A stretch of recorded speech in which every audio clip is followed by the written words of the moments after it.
Hello and welcome back to HardReset.Info. In this video, I will show you how to fix the Google Assistant isn't available for this account issue during setup on Redmi Note 7 Pro. Let's begin.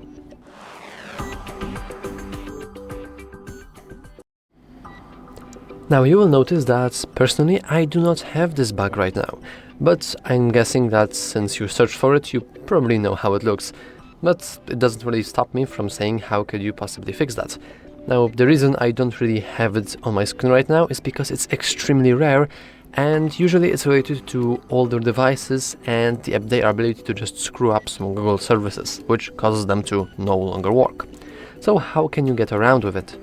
Well, you can alternatively go back and try changing and logging in with another Google account, since it could be the reason that it's not working because of very specific Google account.